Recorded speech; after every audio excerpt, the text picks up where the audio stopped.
In 44 BC, after the Roman senators had assassinated their dictator and leader Julius Caesar, the empire went through a period of long-lasting civil wars which saw Augustus Caesar emerge victorious, and in 27 BC with his great skill and efficiency was recognized as the first Roman emperor. He would go on to be seen by many as the greatest emperor in the history of Rome.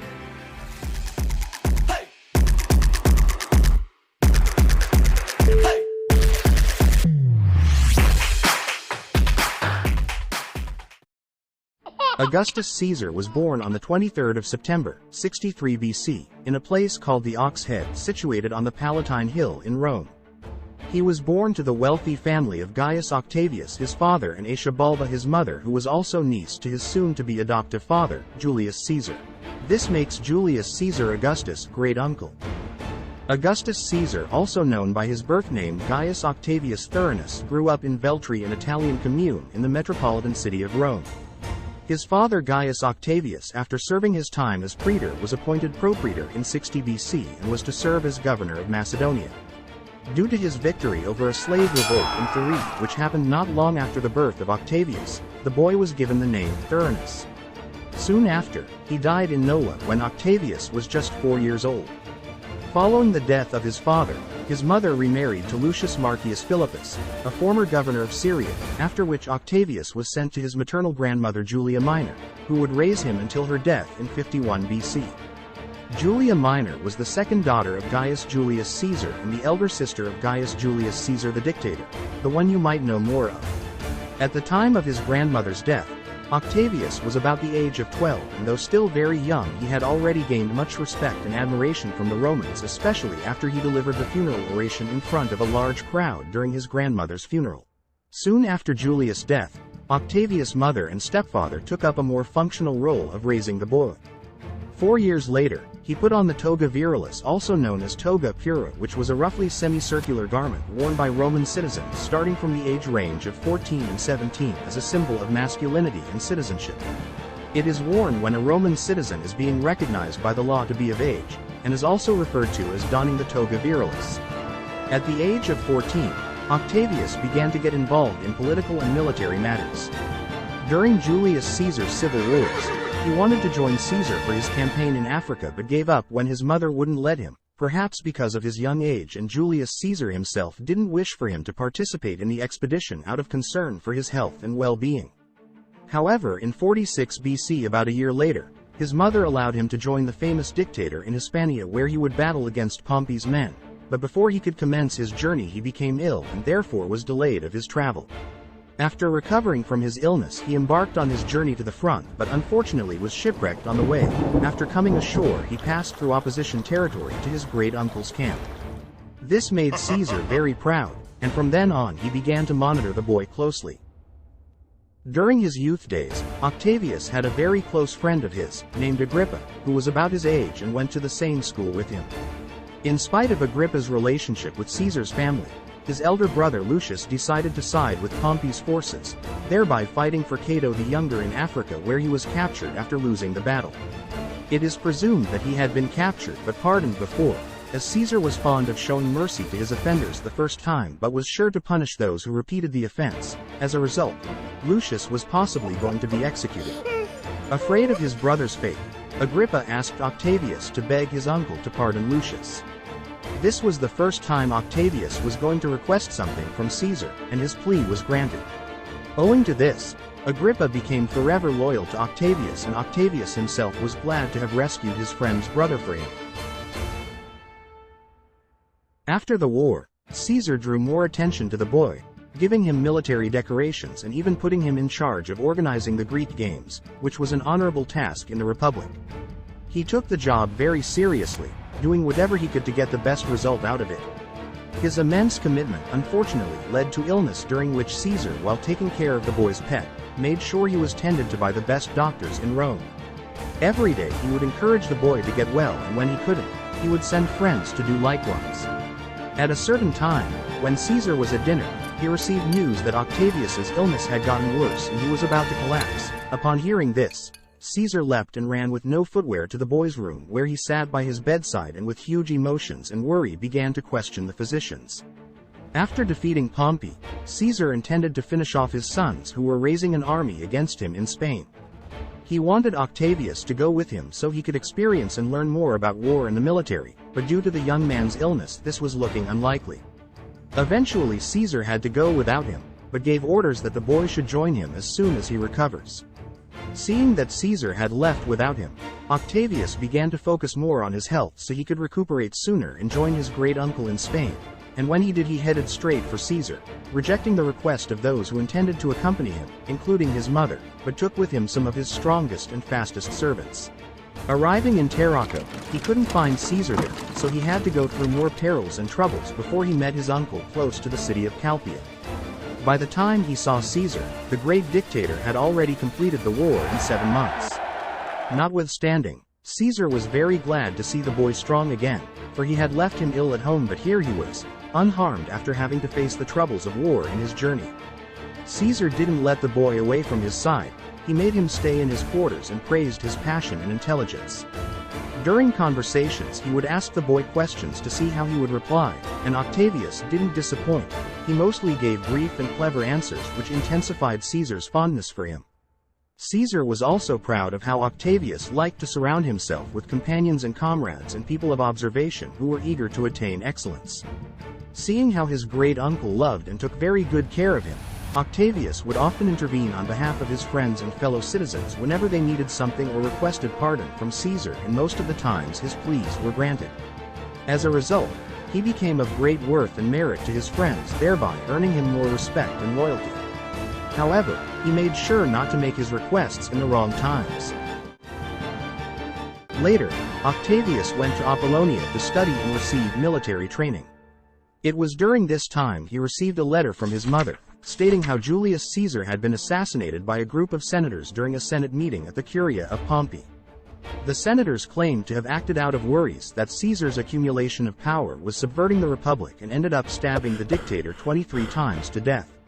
Octavius's mother asked him to return home for his own safety and urged him to decide on what to do so he could put them to action when the time is right. Octavius, who was roughly 19 at the time, contemplated with his friends on the appropriate actions to take, some of whom advised him to seek refuge in the Macedonian army led by Marcus Acilius, and take the army to avenge Caesar's death, and since the soldiers liked and respected Caesar they would be willing to do so in a ravaging manner. But he didn't take the suggestion at once. Instead, he decided to go to Rome to find out what had followed after Caesar's death and hear from people who were there during his burial. The Apollonia people, out of affection, begged Octavius to remain with them, since he would be safe in the city instead of going to Rome where many enemies awaited. But he didn't change his mind, perhaps because he wanted to be part of what was going on. Before he left he commended them for their hospitality, and later when he became ruler of Rome, he made the city one of the most fortunate, granting them self-government amongst other favors.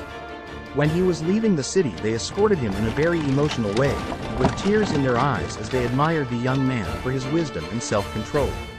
Many people came to Octavius, including soldiers from both the cavalry and infantry, willing to join him in his quest, some to aid him out of loyalty and others for their own benefit, but he turned them down. Nonetheless, he praised them and told them that he would call for them when the time was right. After this, he sailed to the Calabria Peninsula, stopping his ship on the shore, after which he walked to Lupiae, a city originally called Sybar but renamed after it was conquered by the Romans in the 3rd century BC. Here he encountered people who were in Rome during the time of Caesar's burial, and they informed him that Caesar had made him his successor in his will, and also that he had given 3/4 of his possessions to him, while the remaining quarter was given to the citizens in the form of 75 drachmae for each Roman. Octavius was moved to tears. He recalled how the man had always treated him like a son, showing him great care and affection. In Caesar's will, he adopted Octavius as his son and named him his primary heir. Contrary to what they had hoped, the senators were hated by the masses for their deed, and Caesar's death eventually led to a series of civil wars which would last for years. After the assassination, a relative of Caesar named Mark Antony was thought to be his successor. Antony had stood by Caesar for years, fought with him during his civil wars, and was one of his generals when he conquered Gaul. Given all these, he might have been disappointed to find that Caesar had made his sickly nephew Octavius his heir. During the time of Caesar's death, Antony had gone with the ruler to the Senate meeting but was delayed at the door by Trebonius, thereby preventing him from interfering with the assassination. Afraid that the murderers of Caesar would come for his followers next, Antony fled the city in slave clothing, but when he saw that it wasn't the case, he returned. Being the sole consul of Rome at the time, Antony took control of the state finances. Marcus Lepidus, who was previously a close ally of Caesar, intended to storm into Rome with about 6,000 troops to bring back order to the city but withdrew when Antony chose to settle the dispute in a less violent manner. He arranged a Senate meeting in which they reached a conclusion where concessions were made. The perpetrators, who called themselves the Liberators, would be forgiven of their crimes and the actions of Caesar would be upheld, including the positions assigned to both Brutus and Cassius. Since they had not the public support nor resources, the Liberators were compelled to accept the pact. The end result of the meeting favored Antony, for he had succeeded in ending the dispute without a battle while at the same time earning the trust and partnership of the Liberators, who saw Antony as their defender. During Caesar's funeral, Brutus and Cassius enters the assembly. After a while, Cassius leaves to address a group of crowd while Brutus speaks to the ones on stage. He told them that he and his fellow conspirators didn't kill Caesar out of hatred but did so for the good of Rome.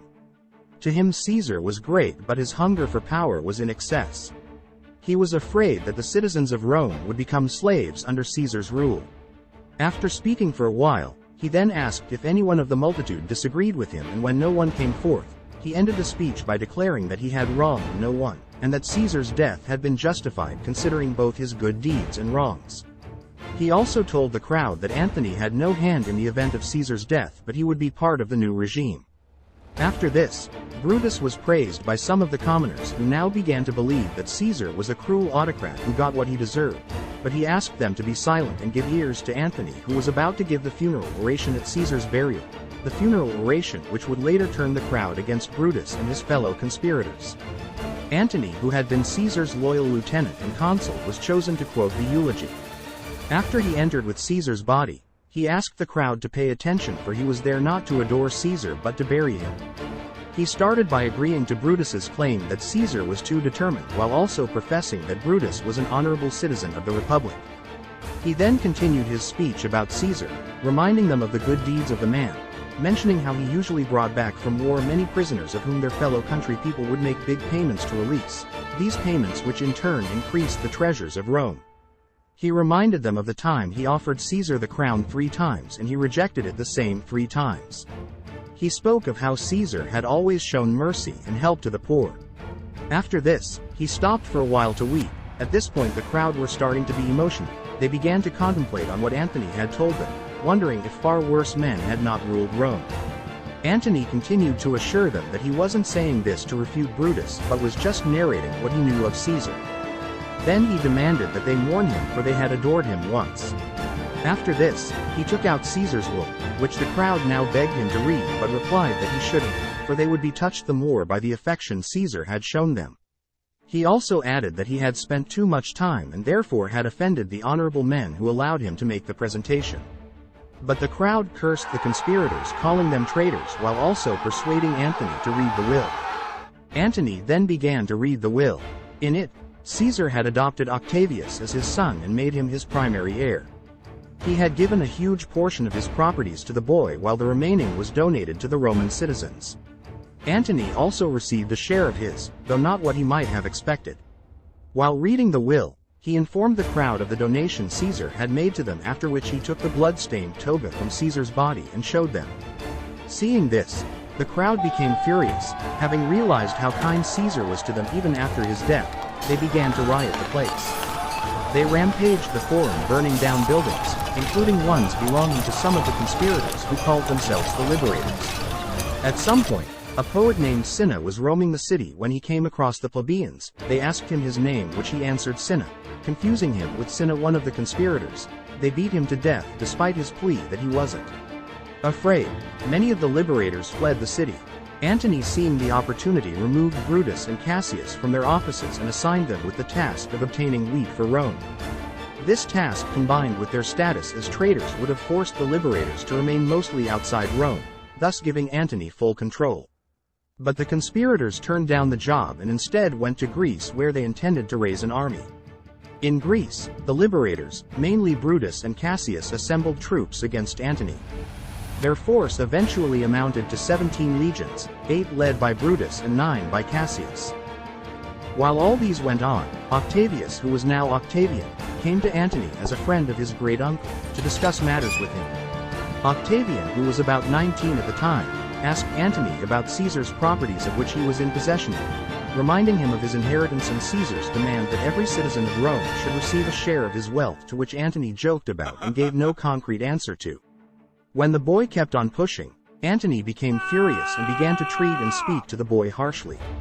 He even turned him down when he went for the tribune's office and threatened to imprison him if he didn't stop making demands for the people. Annoyed by the treatment he received from Antony, Octavian joined Cicero and made alliance with Antony's haters. With their help, Octavian began to gather forces against Antony. Alarmed by this, Antony arranged a meeting in the capital where they came to a settlement.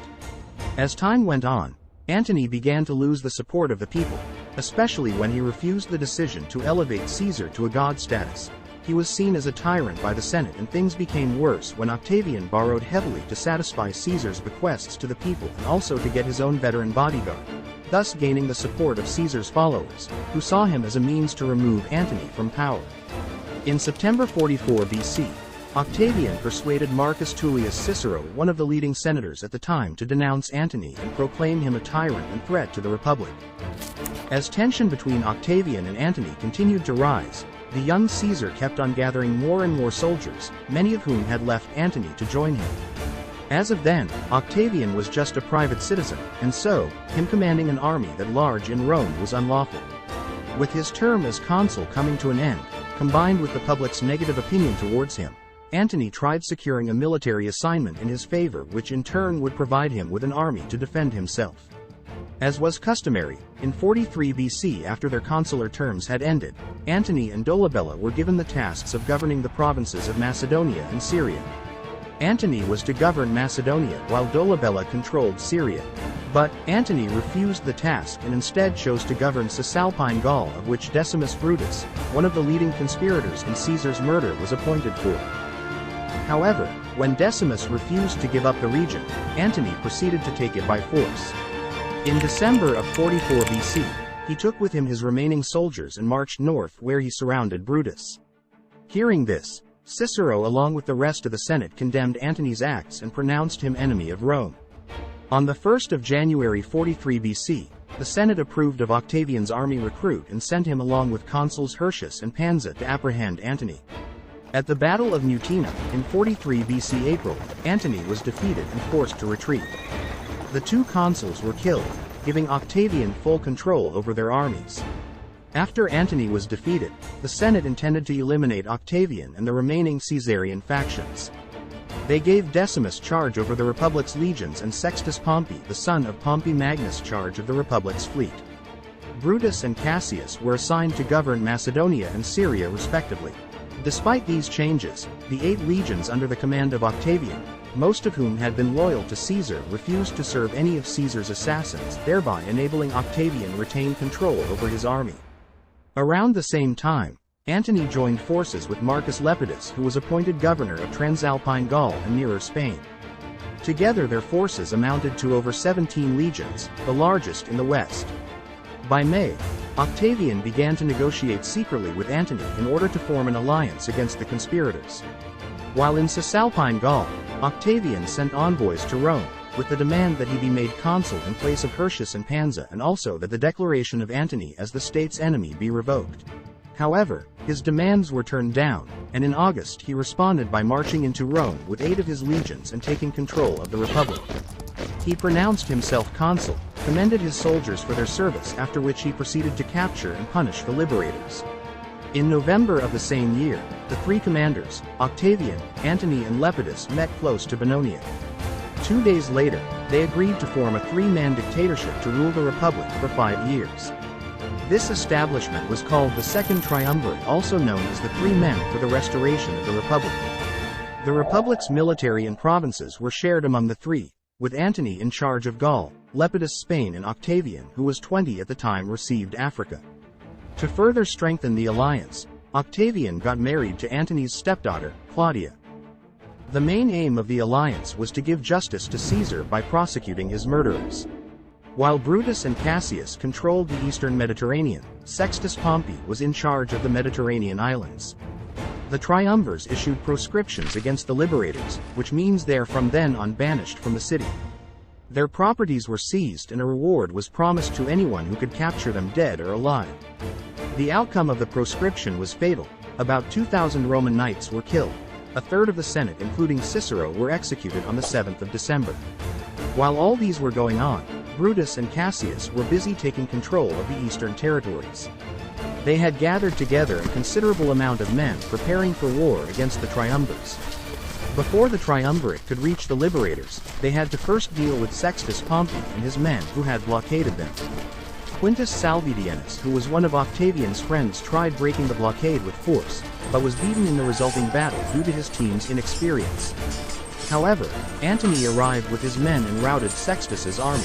Even though the blockade had been eradicated, Sextus still had control over Sicily, but the triumvirates let him be for the moment since their primary objective was to destroy the liberators.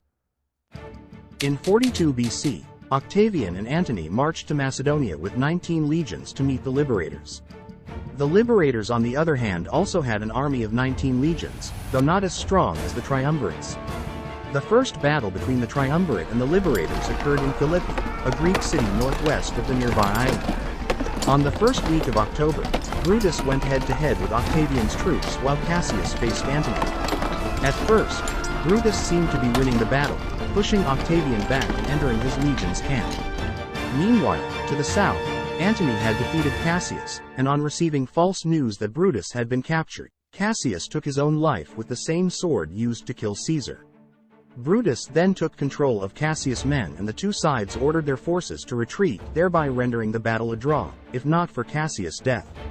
On the day of the battle, the triumvirs' reinforcements were destroyed by the Republican fleet which was patrolling the Ionian Sea, thereby reducing their supplies.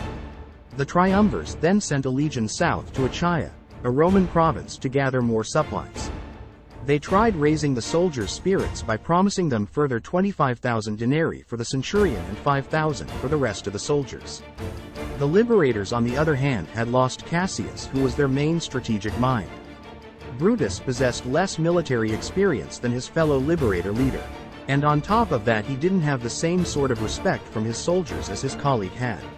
After the battle, he offered 1,000 denarii to each of his soldiers. On the 23rd of October, Brutus launched a second attack on the triumvirate, which saw his forces destroyed, after which the commander killed himself. The battle was a massacre. The soldiers fought head-to-head with their swords, largely ignoring javelins and arrows. The battle resulted in most of Brutus' men obliterated, with the rest routing in confusion. However, before they could reach their defensive position, they were captured by Octavian's men, thus giving the triumvirs complete victory over the liberators. Nonetheless, Brutus and some 4 legions were able to escape to the nearby hills, and the next day, with no hope of winning, he committed suicide, thus ending the liberators' war, once and for all. After the war, Antony is said to have covered Brutus' corpse with a purple cloth, a way of showing his regards towards the man. He recalled how Brutus had demanded that his condition for joining the conspirators in their plot against Caesar was that Antony himself would not be harmed. Many of the nobles who had sided with the liberators were either killed in battle or committed suicide after. Those of them who successfully escaped entered an agreement with Antony and began to work for him. They avoided settling with the young and merciless Octavian. The triumvirs now had total control of the Republic, leaving Sicily to Sextus Pompey. They reshared the Republic's provinces among themselves. Antony took the largest portion, ruling all of the eastern provinces in addition to Gaul situated in the west. After his performance at the war, Octavian's rank was increased.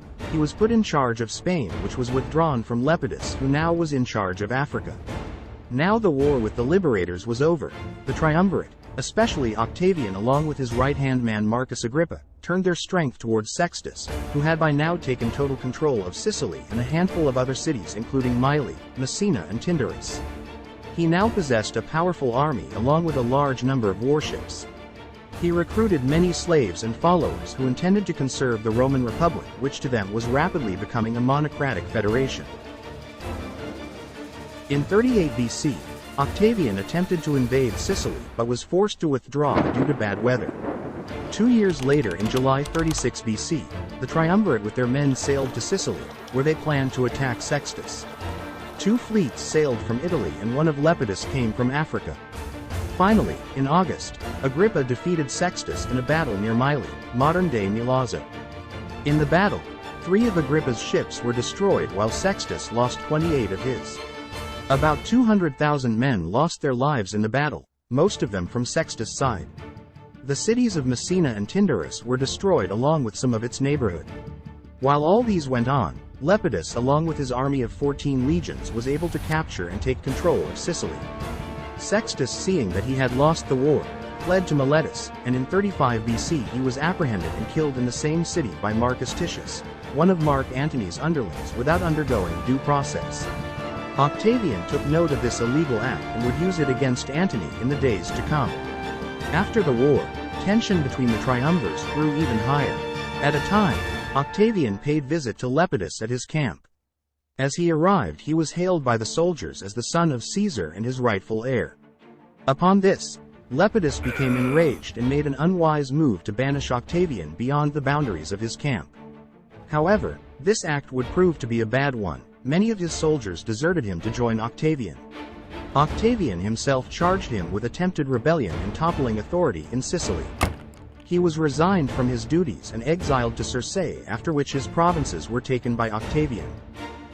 In order to strengthen their bond, Octavian had given his elder sister Octavia to Antony in marriage. However, rather than be with his wife in Rome, Antony had traveled to Egypt, where he was having an affair with the Egyptian queen Cleopatra. Upon finding out, Octavian, who had been plotting and looking for ways to break his alliance with Antony, had now succeeded. He began by revealing Antony's plan in his will, to leave all his treasures to his children by Cleopatra, so they would rule as kings and queens over the kingdoms he and the Egyptian queen would hand over to them, including some of Rome's eastern territories. The Romans were shocked by this. Cleopatra, on the other hand, had believed her son to be the rightful heir to Caesar, and after hearing that the dictator had adopted Octavian and made him his heir, she decided to form an alliance with Antony in order to eliminate the young man and ensure her son gets what is meant for him. Octavian tried coaxing the Senate to attack Antony, and when they were unwilling to do so, he persuaded them to declare war on Cleopatra instead, knowing that Antony would come to her aid. As time went on, the young Caesar soon eliminated most of Antony's supporters from the Senate. Then later, in 32 BC, a war was declared on Cleopatra. Upon receiving news that Rome had declared war on Egypt, Antony quickly joined forces with the Egyptian queen in defense of Egypt against his own people. As a result of this, the Roman Senate stripped him of his titles and positions and pronounced him a traitor. Even at this, about 40% of the senators still stood by Antony. With an army of about 200,000 legionaries, Octavian began heading for war. Antony and Cleopatra together gathered roughly the same number of men, comprising a mixture of both Roman and Egyptian soldiers. Though their two armies were almost equal, Octavian's fleet was larger in number, and while Antony's fleet consisted of large naval forces, most of his crews and commanders were inexperienced. Octavian headed for Antony himself, while Agrippa sought to disrupt Antony's lines of supply. At a point in the battle, Lucius Urrutius, one of Octavian's generals, was losing against Gaius Sosius, one of Antony's, when Marcus Agrippa came to his aid, thereby turning the tide. Tarquindemotus I, one of Sosius's ally, was killed, and Sosius himself was forced to abandon the battle. Meanwhile, Octavian and Antony, instead of engaging a full frontal war, decided to use the Fabian strategy. The Fabian strategy is a war pattern in which one side of the battle avoids a decisive battle with the enemy and instead engages in a war of attrition to delay until the opportune moment to deliver a decisive blow. Octavian in particular avoided attack on land and instead wanted to fight Antony on sea, which would give him the upper hand due to his more experienced sailors and crew. The decision paid off as Antony was defeated and the remainder of his fleet surrendered to the young Caesar. Earlier, Octavian had come from the north with his troops, after which he occupied the cities of Corinth and Petrae, where he managed to cut out Antony's communication with Egypt in the south. With lack of communication and supply and fear that he might lose the battle, some of Antony's allies began to desert him. Slowly running out of provisions and men, Antony, seeing he had been outmaneuvered on land, was forced to attack on sea, which was what Octavian had wanted. Taking advice from Cleopatra, Antony readied his fleet for battle, with Cleopatra's troops behind him. Octavian had about 350 ships while Antony had roughly 290. Antony's ships were larger but Octavian's crews were more experienced. The clash, which would later be known as the Battle of Actium, commenced, with each side trying to overpower the other. Things began to go bad for Antony when one of his previous generals revealed his plan to Octavian. As the battle continued, it seemed to be going in favor of Octavian. Agrippa and his men fought against Antony's troops, each side ravaging the other. Overall, Agrippa was winning the fight. Seeing this, Cleopatra tried piercing through Octavian's center with her warships, and managed to squeeze through an opening in Agrippa's blockade. Antony then ordered his whole fleet to do same. Leading the breakthrough himself, he was able to penetrate. Upon this, Agrippa commanded his men to attack Antony's remaining troops from both sides. Antony and Cleopatra stood by as their fleet, which was once the biggest in Rome's history, was demolished. The duo fled with their remaining troops to Alexandria, after which the rest of the soldiers became demoralized and laid down their arms. After the battle, Antony's whole fleet had been destroyed and the largest naval battle in close to 200 years of Rome's history had ended. Octavian won. Octavian intended to go after the couple immediately but withdrew when many of his soldiers requested for retirement so they could return to their families. He let many of his longtime veterans retire, some 10 legions, many of whom had earlier served with Julius Caesar. During the spring of 30 BC, Octavian continued his pursuit of Antony and Cleopatra. Antony, who had fled to Greece, tried raising an army with Lucius Pinarius, a loyal ally of his. However, Pinarius had turned his loyalty from Antony to Octavian. Hearing of Antony's plan, Octavian instructed Pinarius to approach Alexandria from the east with his 4 legions, while Octavian himself would come from the west, thereby trapping the duo in Egypt. Prior to Octavian's arrival, Antony gathered the remainder of his 30,000 soldiers to attack Pinarius. Unbeknown to him, Pinarius had twice that number of men. The outcome was devastating. Antony's remaining troops were destroyed. He managed to get out with his life and headed back to Alexandria before the arrival of his fellow triumvirate. When Octavian arrived, what was left of Antony's men surrendered to him. With all hopes lost, on the 1st of August, 30 BC, Antony took his own life with his sword after he was misinformed of Cleopatra's death. However, he didn't die instantly from his wound, and at the point of dying he was informed by another messenger that the queen was still alive, after which he had himself carried to her chamber where he is said to have died in her arms, but not before asking her to make peace with Octavian. Cleopatra, now left alone, tried to negotiate with Octavian to spare her son Caesarion in exchange for her surrender, but was turned down. Octavian is presumed to have said the following: "2 Caesars are one too many," after which he ordered the death of Caesarion. Cleopatra is said to have been informed of how Octavian intended to parade her in Rome on the day of his triumph celebration, after which she killed herself with a bite from a poisonous snake. Octavian admired her courage, and out of respect gave the queen and her lover Antony a public military burial in Rome. He ordered a burial ceremony worthy of royalty for her. As a result, none of Cleopatra's memorials was demolished in Egypt. This act by Octavian surprised the Romans. Before her death, Cleopatra had been scared that Octavian would kill all her children, but that wasn't the case. He brought the children she had with Antony to Rome, about 5 of them, and put them under the care of his sister, Octavia. Cleopatra's daughter in particular, Cleopatra Selene, who bore great resemblance to her mother, came to be adored by the family. Octavian made sure of the girl's education and also organized a good marriage for her. Cleopatra's death saw the overall end of the war, after which Egypt was taken over by Rome. Octavian was made pharaoh and in 27 BC became Augustus Caesar. He converted the republic to an empire, becoming the first Roman emperor.